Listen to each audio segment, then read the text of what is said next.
ना इधर ना उधर, सीधे मुद्दे पर नजर। और क्या है आज की खबर, आप देखने शुरू कर चुके हैं न्यूज़ 18 पुनीत के साथ। तो एक बार फिर से धरती डोली है और इस बार धरती के कांपने से जो नुकसान हुआ उसके लिए लगाया गया हर अंदाजा अभी कम ही बताया जा रहा है।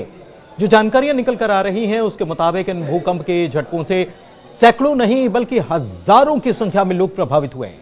कई लोग लापता हैं, कई जख्मी हैं, कई मारे गए हैं, लेकिन इनकी संख्या कितनी है इसका ठीक ठाक अंदाजा लगाना पाना भी मुश्किल साबित हो रहा है, क्योंकि हर संख्या पल पल बदलती जा रही है। और म्यांमार ने भूकंप की वजह से 6 क्षेत्रों और राज्यों में इमरजेंसी का ऐलान कर दिया है। म्यांमार और थाईलैंड में शुक्रवार को भूकंप के तेज झटके महसूस किए गए और इसकी तीव्रता 7.7 आंकी गई। जानकारी के मुताबिक भूकंप दोपहर 12:25 पर आया, जिसका केंद्र बांग्लादेश सीमा के पास मांडले में था। यूएस जियोलॉजिकल सर्वे के मुताबिक म्यांमार में भूकंप के पहले झटके के 12 मिनट के बाद ही दूसरा झटका आया। दूसरे भूकंप की तीव्रता 6.4 थी। भूकंप का केंद्र सागाइंग से 18 किलोमीटर दक्षिण में था।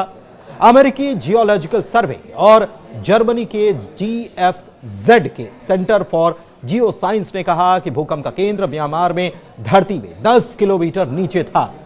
लेकिन चीन की सरकारी न्यूज एजेंसी शिन्हुआ ने चीन के चाइना अर्थक्वेक नेटवर्क सेंटर से जो हवाले से खबर दी है उसके मुताबिक भूकंप की तीव्रता 7.9 बताई गई है। भूकंप इतना जोरदार था कि इरावती नदी पर बना एक बड़ा सा पुल जो है वो गिर गया। दूसरी तरफ म्यांमार की राजधानी नेपिडो में सड़कों पर भी दरार आ गई। इसके झटके भारत, थाईलैंड, बांग्लादेश, चीन समेत 5 देशों में महसूस किए गए हैं। इतना ही नहीं, थाईलैंड की राजधानी बैंकॉक में भी भूकंप के तेज झटके महसूस किए गए और वहां पर कई इमारतों को खाली करा लिया गया। दूसरी तरफ म्यांमार के बड़े हिस्से में इमरजेंसी का ऐलान किया गया है। USGS के अनुसार भूकंप का केंद्र बर्मा के संगोंग शहर से 16 किलोमीटर उत्तर पश्चिम में मांडले शहर के पास स्थित था। यह राजधानी से लगभग 100 किलोमीटर उत्तर में है। बताया यह भी जा रहा है कि भूकंप के तेज झटके दक्षिण पश्चिम चीन के यूनान प्रांत तक भी महसूस हुए। बैंकॉक म्यांमार के भूकंप के केंद्र वाली जगह करीब 1000 किलोमीटर दूरी पर है।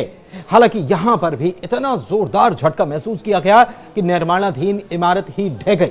इसमें 43 मजदूरों के फंसे होने की खबर मिल रही है। हालांकि इनकी संख्या की पुष्टि अभी भी पुख्ता तौर पर नहीं हो पाई है। यह संख्या ज्यादा भी हो सकती है।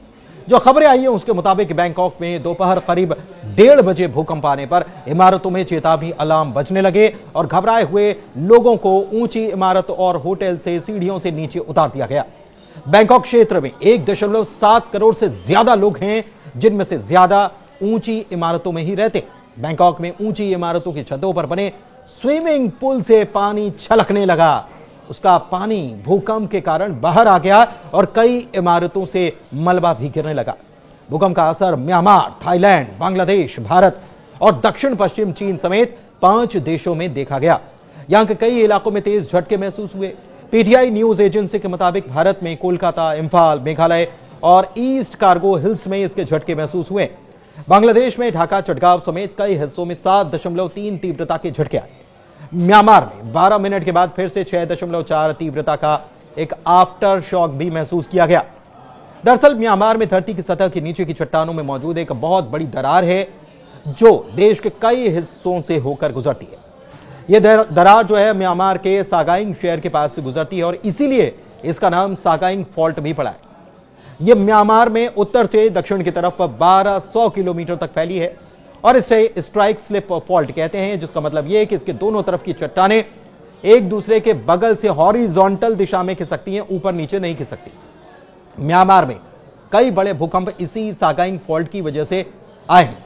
वैसे आपको बताएं कि भारत और म्यांमार की सीमा पर बीती 11 मार्च को भी भूकंप के झटके महसूस किए गए थे और इसकी तीव्रता 5.3 आंकी गई थी। इससे पहले 2012 में 6.8 तीव्रता का भूकंप आ चुका है। दूसरी तरफ अमेरिकी जियोलॉजिकल सर्वे की रिपोर्ट कहती है कि साल 1930 से 1956 के बीच सागाइंग फॉल्ट के पास रिक्टर पैमाने पर 7 की तीव्रता के 6 भूकंप दर्ज किए गए थे। प्रधानमंत्री मोदी ने भी म्यांमार में हुए प्राकृतिक प्रकोप पर चिंता जताई और एक्स पर लिखा कि म्यांमार और थाईलैंड में भूकंप के बाद की स्थिति से वे चिंतित हैं। सभी की सुरक्षा और भलाई के लिए वे प्रार्थना कर रहे हैं और भारत हर संभव मदद के लिए तैयार है। इस मामले में आपने अपने अधिकारियों को तैयार रहने के लिए कहा है और विदेश मंत्रालय से म्यांमार और थाईलैंड की सरकारों के साथ संपर्क में रहने के लिए कहा है।